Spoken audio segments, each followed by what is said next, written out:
Más preguntas, queridos alumnos. Sí. Ah, Milei. Bueno, ese es Milei. Bueno, hay que decir que yo tengo miles de discípulos. La inmensa mayoría de ellos nunca se ha dedicado a la política, y además yo desanimo a que se dediquen a la política. Pero este se ha dedicado a la política y es el primero de mis discípulos que llega a la presidencia de un gobierno.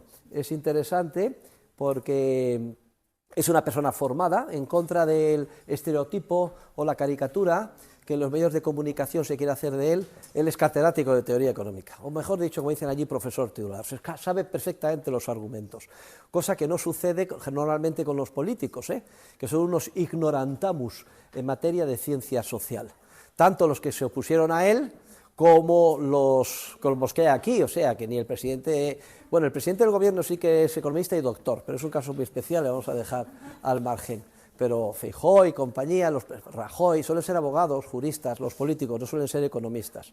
Milei es un personaje peculiar porque se conoce perfectamente los argumentos y en los debates pues fácilmente desmonta a sus oponentes, pim pam, pim pam. Lo que pasa es que tiene unas formas muy, aparentemente, de la perspectiva nuestra, muy agresivas. A veces parece que se pone a gritar, que es un energúmeno o que pierde los papeles. Yo diría más bien que es, ustedes que son de comunicación audiovisual, es 50% teatro, 50% que falta de paciencia, no tiene paciencia ante la estupidez. Son las dos cosas. 50% teatro y 50%, señorita, no me interrumpa, falta de paciencia. Y luego, después de desmontar en el debate a cualquiera, pues termina diciéndole ahí, y sabe que le digo además de todo, que es usted un zurdo de mierda. Claro, decirle esto a una persona en la televisión, en el momento prime más importante, en la televisión nacional, etcétera, bueno, pues en Europa, en España, pues inmediatamente esa persona pues sería inmediatamente descalificada. Pues aparentemente estos esquemas no funcionan así en Argentina, y cada vez que dice un zurdo de mierda conseguía 100.000 votos más. Pues, hay muchas explicaciones sobre a qué se puede deber esto. La situación allí es realmente desesperada y tengan en cuenta que nunca ha triunfado una reforma en la buena dirección hacia el desmantelamiento del Estado, salvo en circunstancias muy aciagas o de desastre social. Tenemos el caso más conocido, que es el triunfo de la economía de mercado, economía social de mercado, en la Alemania posterior a la Segunda Guerra Mundial. Alemania absolutamente destruida por los bombardeos, en una situación de agobio, todas las ciudades convertidas en escombros, tiraron millones de toneladas de bombas los aliados sobre Alemania, y había una escasez generalizada de todos los bienes de primera necesidad, pan, mantequilla, patatas y hambre física. Y entonces las potencias ocupantes solo se les ocurrió, asesorados por sus expertos ingenieros sociales, establecer precios máximos y cartillas de racionamiento. Pues bien, se dio la circunstancia puramente casual de que los ocupantes norteamericanos sacaron de su granja a un alemán que estaba oculto en el sótano, se llamaba Adenauer. ¿Y por qué? Le eligieron porque había sido uno de los pocos que antes de la guerra ya llegó a alcalde, creo que fue de Múnich, y se opuso a Hitler, pero ya luego se retiró de la política. Pues le sacaron del sótano, él aterrorizado pensó que iban a fusilarle, y resulta que no, le dijeron, te vamos a poner al frente, los americanos esto es lo único que hicieron bien en la ocupación, de un partido político, tú eres el cristiano-demócrata, y venga, y monta la democracia aquí. Y así fue, y Adenauer pues monta su gobierno, y ¿quién elige de ministro de Economía? Un amigo de él que se llamaba Ludwig Erhard. Erhard había sido alumno de Ropke y Mises, el autor de nuestro libro de texto, y Erhard se sabía la teoría. Entonces, un fin de semana le convence a Adenauer y le dice que todo lo que se están haciendo las potencias ocupantes es una locura y que hay que hacer una reforma radical, un golpe de timón, terapia de shock absoluta. Y promulgan un decreto que sale publicado a las 8 de la mañana del lunes siguiente, que dice, artículo único, quedan eliminados en la República Federal de Alemania todos los precios máximos, mínimos, toda la intervención y todas las cartillas de racionamiento. Artículo primero y único. Cuando los generales de las potencias ocupantes reciben el artículo, la anécdota es que al general norteamericano, vamos, se le cayó el café, vomitó, inmediatamente apretó un botón, reunió a los otros, que vengan aquí Adenauer y Erhard. Les llaman a capítulo y les dicen, están ustedes absolutamente locos, no tenían autoridad para hacer esto. vamos a cesarles. Solo hay una posibilidad de que se salven, que mañana hagan otro decreto anulando el que acaban de publicar hoy. Dice Erhard en sus memorias que estaba el pobre recibiendo toda la regañina con los dedos cruzados y diciéndose para sí dentro: Virgencita, que la teoría económica funcione. Virgencita, que la teoría económica funcione. Virgencita, que la teoría económica funcione. ¿Y sabe qué pasó ese lunes? Cuando los alemanes, con su país destruido, leyeron el decreto, que se había liberalizado todo de golpe. Todo de golpe. De debajo de las piedras y de los escombros de todas las ciudades alemanas se montaron innumerables mercados espontáneos llenos a rebosar de patatas, cebollas, leche, pan. Y fue tan obvio que se lo tuvieron que envainar las potencias ocupantes, y ahí fue el comienzo del llamado milagro económico alemán, en alemán Wirtschaft, economía, Wunder, milagro. ¿Cómo se pudo tomar una medida de liberalización tan radical? Porque estaba el país hundido en una situación de una tragedia tremenda. Margaret Thatcher, otro caso, Inglaterra hundida. De ser la cabeza de un imperio empieza a ser víctima del intervencionismo y del socialismo, protagonizado por ambos partidos, no solo el Partido Laborista, sino también el Partido Conservador. Recuerdo Edward Heath, ustedes no habían nacido, absolutamente socialista, aunque era del Partido Conservador. Iba perdiendo puntos y puestos hasta que la renta per cápita de Inglaterra cae por debajo de la de Italia. Fíjense ustedes la situación, estaba un país totalmente destruido, en manos de los sindicatos, que ponían y deshacían a su antojo gobiernos. Era una situación tan trágica que solo en ese contexto se entiende que saliera adelante Margaret Thatcher, ganara las elecciones y también hizo una reforma radical. Acabó de una tacada con todos los privilegios de los sindicatos y liberalizó todos los mercados. Era muy lista, previamente había acumulado carbón a tutiplén para poder pasar el invierno y evitar el chantaje de que los sindicatos dejaran sin calefacción a toda la población. Y ahí viene el triunfo de la revolución liberal, conservadora, de Thatcher en Inglaterra y de Ronald Reagan en Estados Unidos. Y antes de las elecciones yo me preguntaba, ¿será la situación tan catastrófica en Argentina como para que se pueda producir un vuelco en las elecciones? Y parece ser que sí. La situación es tremenda, 150% de inflación, 50% de pobreza, la gente buscando los cubos de basura, etcétera. Todo fruto del socialismo, porque allí se han intentado todas las medidas de redistribución, intervención, etcétera. Tremendo. Pues parece ser que sí. Ahora se la juega Milei en esta oportunidad, porque una de dos, o toma inmediatamente vía decreto todas las medidas de golpe en plan terapia de shock al día siguiente o la semana siguiente, o si no está perdido.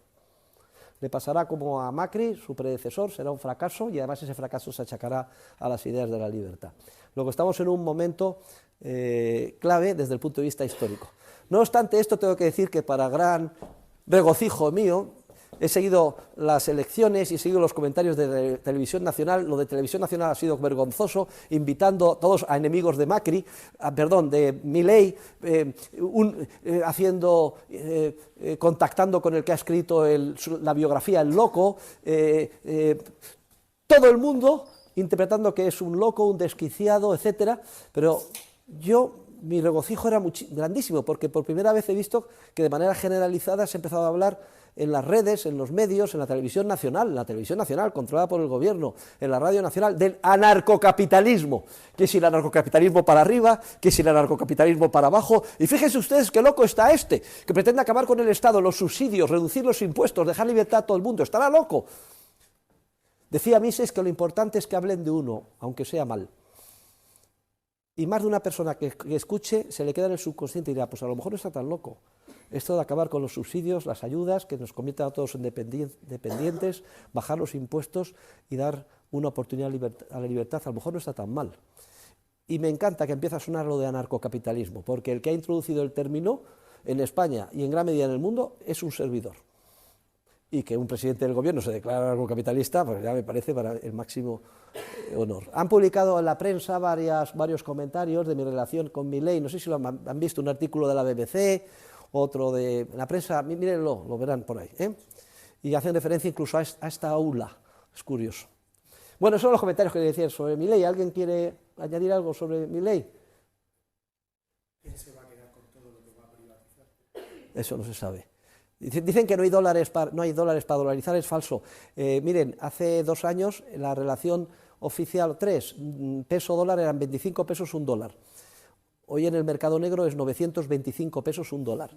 Fíjese, si Milei elimina, hay 27 tipos de cambio distintos, es una cosa increíble, 27 tipos de cambio distintos.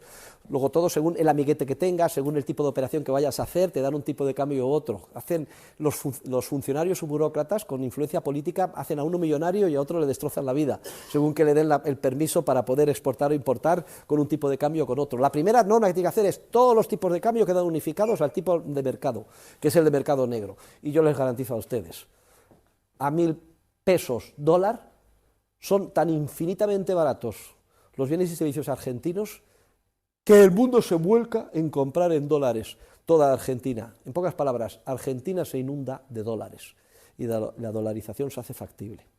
Y termino con un comentario final que le sonará un poco a chino, pero que es el resultado de mis contribuciones monetarias. Es vital que con la dolarización se acompañe la exigencia del coeficiente de caja del 100% para los depósitos a la vista y equivalentes, porque si no, a la mínima de cambio, a la más mínima crisis de confianza, bien por razones internas o externas o ambas, si va la gente por sus dólares y no está allí, se producirá otro corralito, que ya tuvieron uno en la época de Cavallo, y fue tremendo el daño social, y eso desprestigiaría completamente a Milei y a sus huestes. Es inseparable de la dolarización el objetivo del coeficiente de caja del 100%, que por cierto, yo siempre he defendido, desde hace 30 años, que es la reforma imprescindible que requiere el sistema financiero moderno para ser compatible con una economía de mercado de verdad y con el sistema capitalista. Sobre esto hablaremos un poquito más después del puente de la Constitución, cuando hablemos sobre el dinero. ¿Algún comentario más sobre Milei? Sigamos de cerca a ver qué pasa. Otra cuestión, no se dejen ustedes engañar pensando que Milei es un ultraderechista o que es compañero de viaje de Donald Trump o de Bolsonaro, etcétera. No tiene nada que ver. Hoy hay un artículo en el Wall Street Journal explicándolo. Donald Trump es un intervencionista tremendo, es partidario de subir los aranceles, es enemigo del comercio libre, quiere proteger la industria norteamericana estableciendo muros a la libre importación de bienes y servicios. Es justo lo contrario de lo que defiende Milei, que no es un ultraderechista, es un ultraliberal. Él en el discurso no se atrevió a decir soy anarcocapitalista, dijo yo soy liberal libertario. Donald Trump quiere manipular el dinero, que se bajen los tipos de interés y que se haga inflación, cuando Milei quiere hacer justo lo contrario, volver a una moneda fuerte y acabar con el Banco Central. No tiene absolutamente nada que ver. Milei es un verdadero liberal, mientras que Donald Trump y los otros compañeros de viaje son populistas de derecha que defienden el socialismo de derechas, el intervencionismo del Estado en la economía, no la libertad. Y viva la libertad, carajo, que es el lema de la campaña. Es que siempre termina, y viva la libertad, carajo, el lema de la campaña. Hay una cosa curiosa y es que en la primera ronda sacó el 30% de los votos. Ese 30% era toda la juventud argentina. Es decir, arrasa con los jóvenes, Milei. Con los jóvenes de 30 años para abajo el 100% les vota, pero no importa, de clase alta, media y sobre todo de la clase baja. Es un fenómeno social interesante, porque la gente joven no está corrompida. La gente joven quiere tener un futuro en la vida. La gente joven aprecia la libertad. Todavía no ha sido víctima de lo políticamente correcto, ni ha sido víctima de los subsidios, ni de la dependencia del papá-Estado. La intervención del Estado es como una droga, y una vez que uno se hace dependiente, pues ya es imposible salir de ella. Los jóvenes todavía no han caído mayoritariamente en esa drogadicción que es el estatismo, sea de derechas o de izquierdas. Bien, este es mi comentario sobre Milei.